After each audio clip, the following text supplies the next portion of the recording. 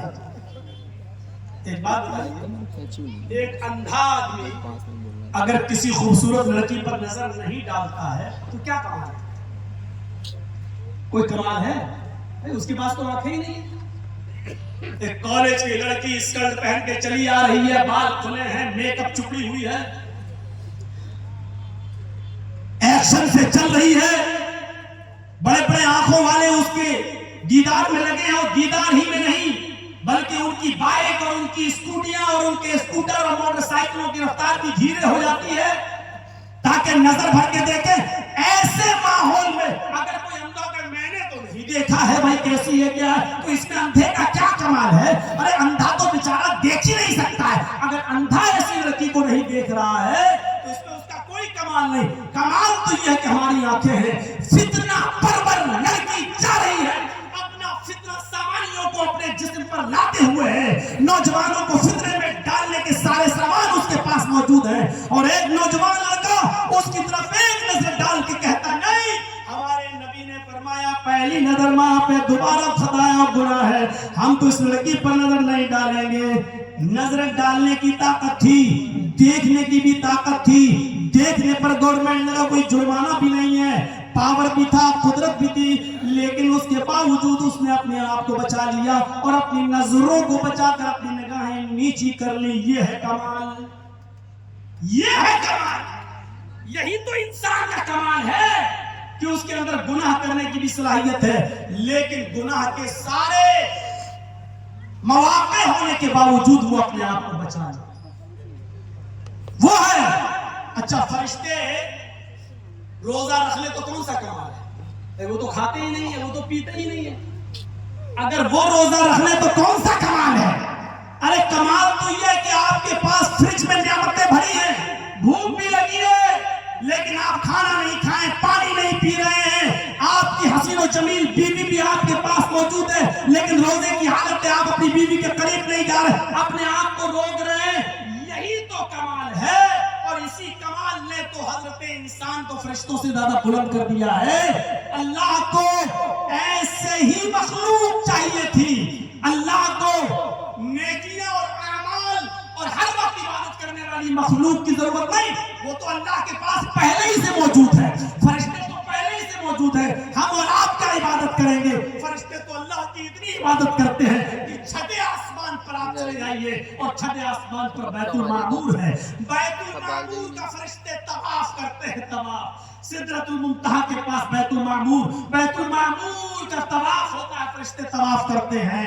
اور آپ کو معلوم ہے جیسے خانہ کعبہ کے ساتھ چکر لگاتے ایک طواف ہو جاتا ہے، ایسے فرشتے بیت المعمور کے ساتھ چکر لگاتے ایک طواف ہو جاتا ہے۔ یہ 7 چکر لگانے کے بعد بیت المعمور کا طواف کرنے کے بعد فرشتے پھر لائن میں کھڑے ہو جاتے ہیں کہ اب دوبارہ جب نمبر آئے گا تب ہم طواف کریں گے۔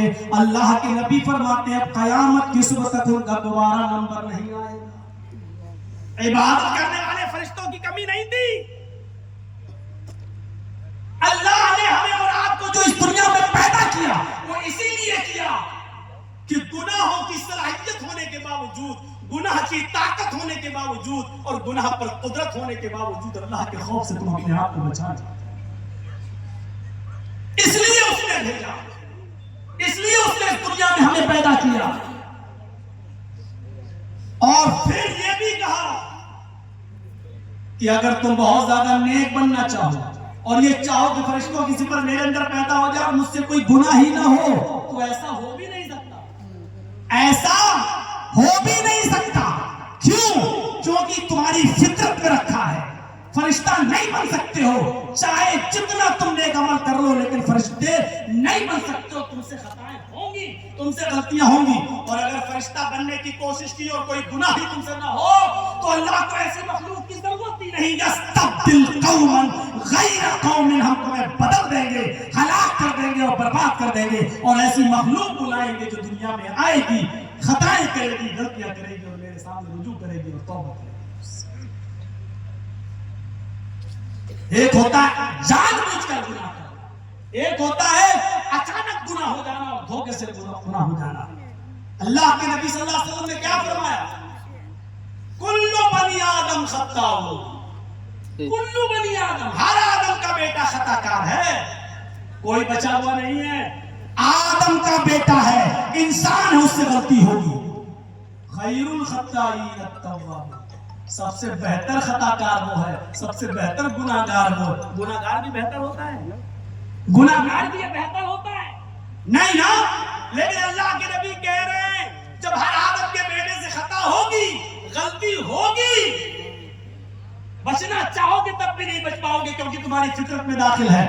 غلطی ہوگی، تم سے خطا ہوگی، گناہ ہوگا، لیکن سب سے بہتر گناہگار وہ ہے التوابون، جو اپنے گناہ کے بعد توبہ کر لے اور اللہ رب العالمین کے سامنے رجوع کر لے، اپنے آپ کو پیش کر لے۔ اللہ نے سن لیجیے، اللہ نے اگر گناہ کی تخلیق کی ہے تو اس کا علاج بھی بتایا۔ دنیا میں کوئی بیماری ایسی نہیں کہ جس کا علاج نہ ہو۔ اللہ نے اگر بخار اتارا ہے، بخار ہے تو اس کا علاج بھی اتارا ہے کہ پیراسیٹامول لے لو، ڈولو لے لو۔ اگر آپ کو الرجی ہے، چھینکیں آ رہی ہے، بہت زیادہ زکام ہے تو مونٹار ایلسی لے لو۔ اگر بیماری اتاری ہے تو اس کا علاج بھی اتارا ہے، چاہے انگریزی ہو، ہومیوپیتھک ہو، آیورویدک ہو۔ کوئی بیماری ایسی نہیں کہ جس کا علاج نہ اتارا ہو۔ اللہ کے نبی فرماتے ہیں سوائے موت کے اللہ نے ہر بیماری کا علاج اتارا ہے۔ یہ الگ بات ہے کہ ہماری محدود صلاحیت اور محدود علم اور محدود کیپیسٹی ہماری اس تحقیق وہاں تک نہ پہنچ سکی ہو۔ مثلا کینسر کا کوئی علاج ابھی تک نہیں آیا ہے، تو میرے بھائیوں ہمارا محدود علم، محدود دائرہ اور محدود عقل ابھی وہاں تک نہیں پہنچی۔ ہو سکتا ہے 10-20 سال کے بعد ہمارا تحقیق وہاں تک پہنچ جائے، لیکن کینسر کا علاج بھی ہے۔ موت کے علاوہ ہر بیماری کا علاج اللہ رب العالمین نے اتارا ہے۔ اگر اللہ نے گناہ پیدا کیا ہے، تخلیق کی ہے، تو اس کا علاج بھی اتارا۔ اور اس کا علاج کیا ہے؟ جب انسان سے گناہ ہو جائے، نوٹ کرو، جب انسان سے گناہ ہو جائے تو اس کا تریاق بتایا، اس کا علاج بتایا، استغفر اللہ ربی من کل ذنب واتوب الیہ۔ کتنا ٹائم لگتا ہے اس دعا کو پڑھنے میں؟ استغفر اللہ، میں مغفرت طلب کرتا ہوں اس اللہ سے جو میرا رب ہے، من کل ذنب، ہر گناہ سے، واتوب الیہ، اور میں اسی کی طرف رجوع کرتا ہوں، میں اسی کی طرف لوٹ کر جانے والوں میں اسی کی طرف رجوع کرتا ہوں، واتوب الیہ۔ یہ دعا پڑھنے میں کیا لگتا ہے؟ اللہ کے نبی جناب محمد رسول اللہ صلی اللہ علیہ وسلم فرماتے ہیں استغفروا ربکم وَإِنِّي لَأَسْتَغْفِرُ اللَّهَ فِي الْيَوْمِ 100 مرہ۔ آئے دنیا والوں، مسلمانوں، آئے لوگوں، تم اللہ سے مغفرت طلب کرو، استغفار کرو، تم اللہ سے استغفار کرو، مغفرت طلب کرو۔ تمہارے رسول کا یہ حال ہے، تمہارے نبی کا یہ حال ہے، خود میرا یہ حال ہے کہ ایک دن میں، رات و دن میں 100 سے زیادہ بار میں اللہ سے مغفرت طلب کرتا ہوں۔ وہ میرا نبی جو معصوم عن الخطا ہے، جو گناہوں سے پاک و صاف ہے، گناہ ہونے کا ان سے امکان ہی نہیں، اللہ کی خاص رحمت و مدد ہے ان کے ساتھ، جو گناہوں سے معصوم ہے، معصوم عن الخطا ہے، گناہ ہونے کا امکان نہیں۔ اس نبی کا یہ حال ہے مسلمانوں، وہ کہہ رہے ہیں کہ میں ایک دن میں فی الیوم، رات و دن میں 100 سے زیادہ بار اللہ رب العالمین سے مغفرت طلب کرتا ہوں۔ تم بھی اللہ رب العالمین سے مغفرت طلب کیا کرو، اللہ سے استغفار کرو۔ اللہ تعالیٰ نے تو ہمارے نبی کو حکم دیا مغفرت مانگو۔ قرآن پڑھیے، وَقُلْ رَبِّ اغْفِرْ وَارْحَمْ وَأَنْتَ خَيْرُ الرَّاحِمِينَ۔ اے نبی کہو رب اغفر، اے میرے رب مغفرت فرما دے، وارحم، رحم کر، وَأَنْتَ خَيْرُ الرَّاحِمِينَ، تو سب سے بہتر رحم کرنے والا ہے۔ اللہ تو اپنے نبی کو حکم بھی دے رہا ہے کہ اے محمد صلی اللہ علیہ وسلم کہو اے اللہ میری مغفرت فرما، مجھ پر رحم فرما، تو سب سے بہتر رحم کرنے والا ہے۔ یہ دعا کرنے سے میرے بھائیوں گناہ مٹتے ہیں، گناہوں کو مٹانے کا علاج بتایا ہے، گناہوں کو ختم کرنے کا علاج بتایا ہے۔ ابو بکر صدیق نے بھی اللہ کے نبی صلی اللہ علیہ وسلم سے کہا تھا، اے اللہ کے رسول مجھے کوئی دعا بتاؤ جس سے میں اپنے گناہوں کی معافی مانگتا رہوں۔ ابو بکر صدیق جن کے پاس جنت میں جانے کے سرٹیفکیٹ موجود، اللہ کے نبی نے کہا ابو بکر تم جنتی ہو، اس کے باوجود کہہ رہے ہیں کہ مجھے کوئی دعا بتاؤ۔ بخاری کی روایت ہے، ابو بکر کہتے ہیں علمنی رسول اللہ صلی اللہ علیہ وسلم دعان، اللہ کے نبی نے مجھے ایک دعا سکھلائی ہے اور فرمایا ابو بکر تم اس دعا کو پڑھتے رہا کرو، اللہم انی ظلمت نفسی ظلما کثیرا ولا یغفر الذنوب الا انت فاغفر لی مغفرۃ من عندک وارحمنی انک انت الغفور الرحیم۔ اے ہمارے رب ہم نے اپنے اوپر بہت زیادہ ظلم کیا ہے، ظلمت نفسی ہم نے اپنے نفس پر بہت ہی زیادہ ظلم کیا ہے، ولا یغفر الذنوب الا انت اور میرے گناہوں کو تیرے علاوہ کوئی معاف نہیں کر سکتا، فاغفر لی مغفرۃ من عندک اے اللہ مجھے اپنے رحم و کرم سے بخش دے، اپنے پاس سے مجھے معاف کر دے، اپنے رحم و کرم سے تو مجھے بخش دے۔ میرے بھائیوں ماحول بناؤ سماج کے اندر اور سوسائٹی کے اندر ہم کس ماحول میں ہیں، وہ ماحول کیسا ہے، قدم قدم پر گناہوں کا جال بچھا ہوا ہے، ماحول کا اثر پڑتا ہے، ماحول کا اثر۔ آپ اپنے ماحول کو جو آپ اپنے ارد گرد جو ماحول ہوگا، جو ماحول میں رہو گے اور اپنے بچوں کو جو ماحول دو گے اس کا اثر ہوگا۔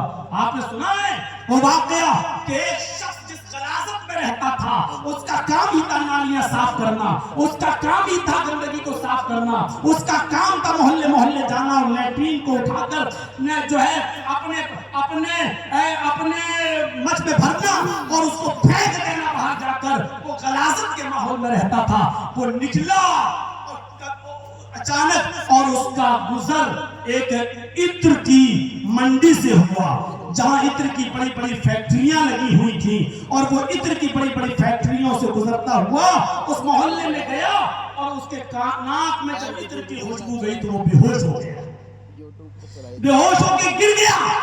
اور کیا جدت نہیں کی ہے اس کو ہوش میں لانے کے لیے، عطر کی منڈی والوں نے اس کو جنت الفردوس سنائی، ہوش میں نہیں آیا، اود سنائی، ہوش میں نہیں آیا، اس کو مجموعہ سنایا، ہوش میں نہیں آیا، گلاب جل چھڑکا اس کے بدن پر، ہوش نہیں آیا، سارے جتن کر ڈالے لیکن اس کو ہوش نہیں آیا۔ اس کے بھائی کو خبر دی گئی کہ تیرا بھائی اس منڈی کے اندر بے ہوش پڑا ہے۔ اس کا بھائی تشریف لاتا ہے، اس نے اپنے بھائی کو دیکھا، کہنے لگا بس بس بس بس رہنے دو، تم اس کو اتنا سنگا رہے ہو، خوشبو سنگا رہے ہو، یہ ہوش میں نہیں آئے گا، میں جانتا ہوں میرا بھائی کیسے ہوش میں آئے گا۔ گیا وہ اپنے محلے میں اور تھوڑی سی غلاظت اور لیٹرین لے کے آیا، اور وہ غلاظت اور لیٹرین لا کر اس نے اس کی ناک کے پاس رکھ دی، اور جیسے ہی اس آدمی نے اس ناک و گندگی کو سونگا ہوش میں آ گیا، اس کا بھائی اس کو لے کے چلا گیا۔ غلاظت میں رہنے والا عطر کی خوشبو برداشت نہیں کر سکتا، جس ماحول میں رہو گے وہی ماحول کا اثر پڑے گا۔ ہم اپنے ماحول میں دیکھیں کیا ماحول دے رہے ہو آپ اپنے بیٹوں کو، کون سا ماحول دے رہے ہو آپ اپنی بچیوں کو۔ مولانا ہارون صاحب نے بھی بتایا ایک عالمہ کا واقعہ، پڑھاؤ اپنی بچیوں کو کانوینٹ میں، دیجیے انگلش میڈیم کی تعلیم اور بیٹھائیے لڑکوں کے ساتھ، پہنائیے وہی ڈریس، ہٹا دیجیے نقاب اور چہرہ ان کے جسموں سے پھینک دیجیے کیونکہ حجاب کا مدعا بنا بیٹھا ہے۔ اور آپ یہ سوچیں کہ ہماری بیٹیاں کانوینٹ میں جا کر غیر مسلم لڑکوں کے پاس بیٹھ کر اسی ڈریس کے اندر جائیں گی اور آئیں گی، اور ہماری بیٹیاں عائشہ اور مریم کی طرف پاک دامن ہے۔ ہمیں اپنی بیٹیوں کے اوپر بھروسہ نہیں، وہ رام چندر سے، کشن کنہیا سے، رام گوتم سے اگر نکاح نہیں کریں گی اور شادی نہیں کریں گی تو اور کیا کریں گی؟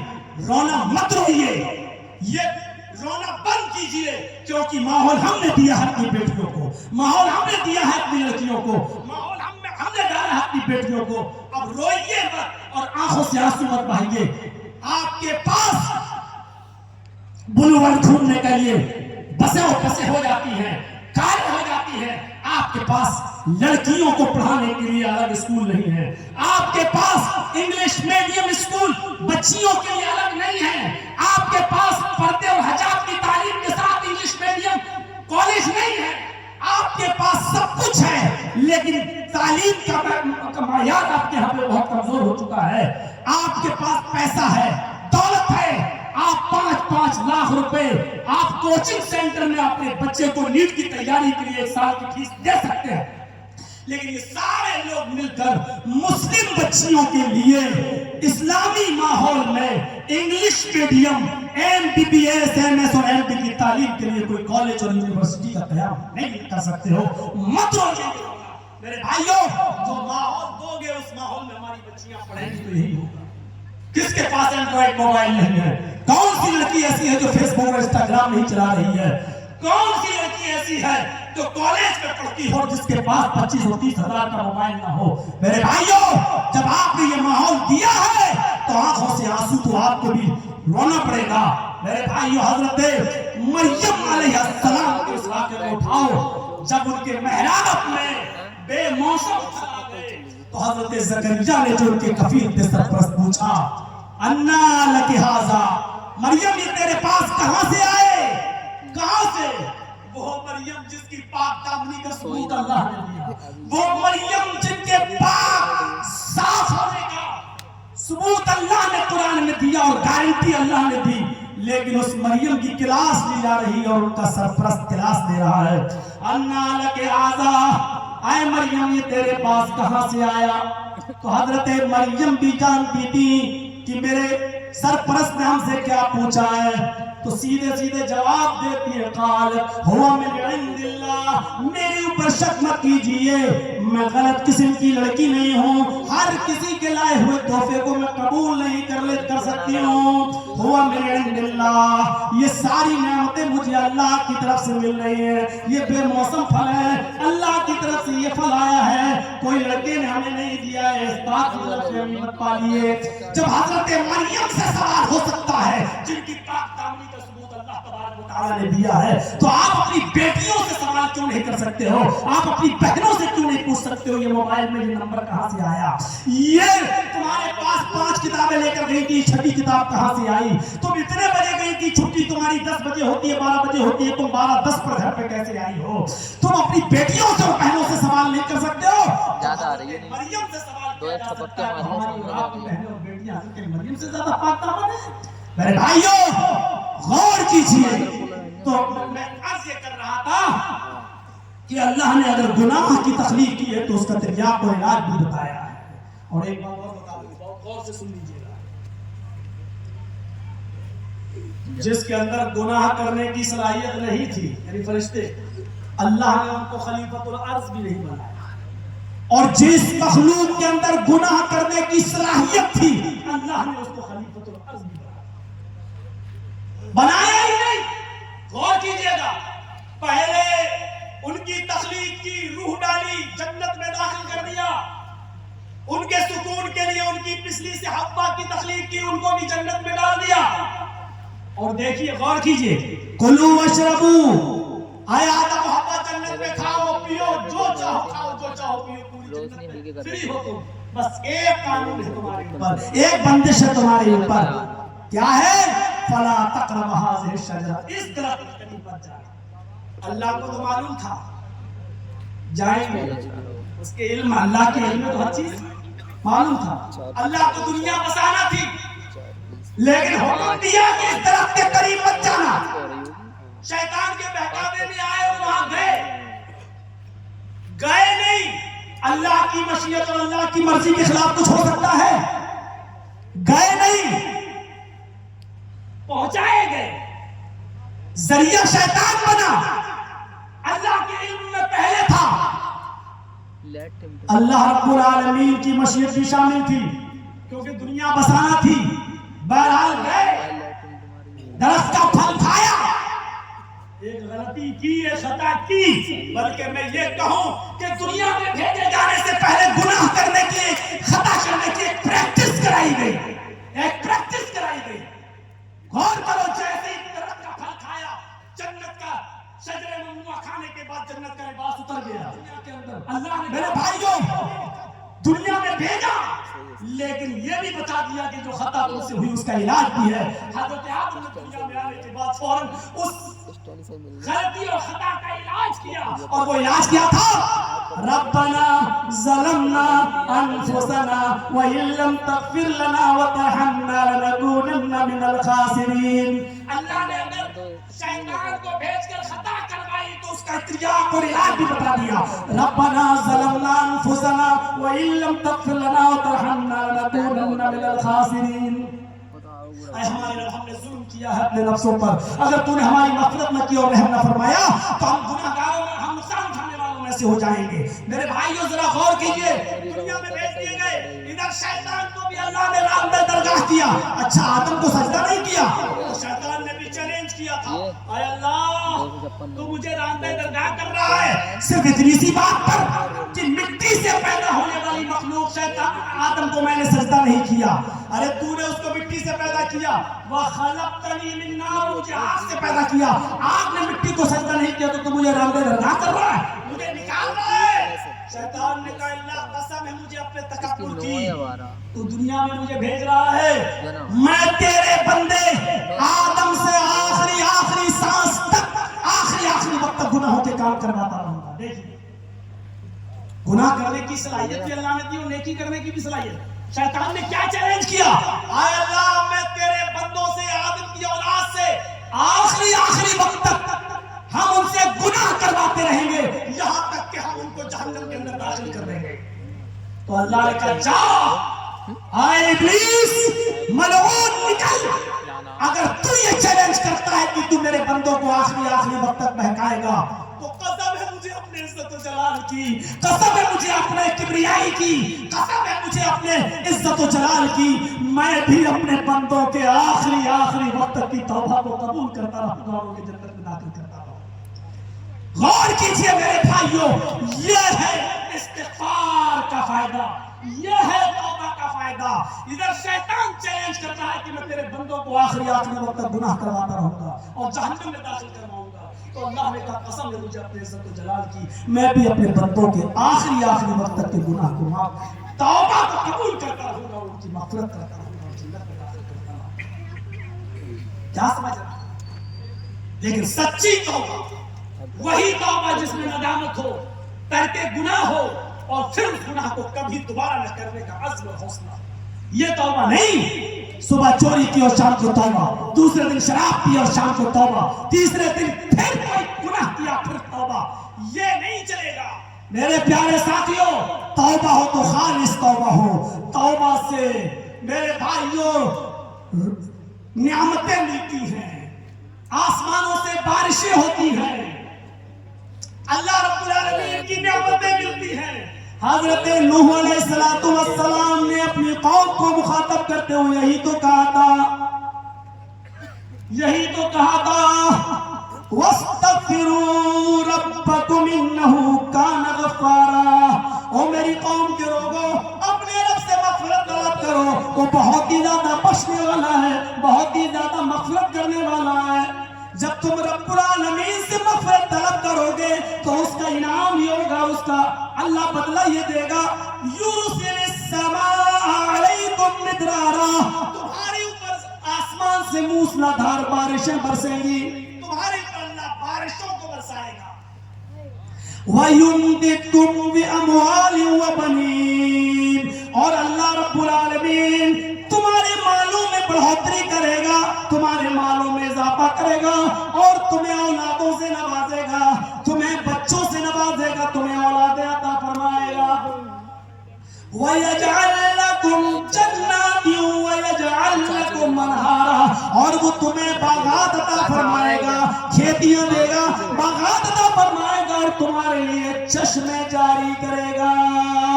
یعنی جس جگہ مغفرت طلب کی جاتی ہے, اور جو لوگ اللہ رب العالمین سے مغفرت طلب کرتے ہیں تو مغفرت طلب کرنے کا فائدہ یہ ہے, بھئی گناہوں کی وجہ سے بارش رکتی ہے, جب مغفرت طلب کرو گے تو بارش ہوگی, جب مغفرت طلب کرو گے تو بے اولادوں کو اولاد ملے گی, جب اللہ سے استغفار کرو گے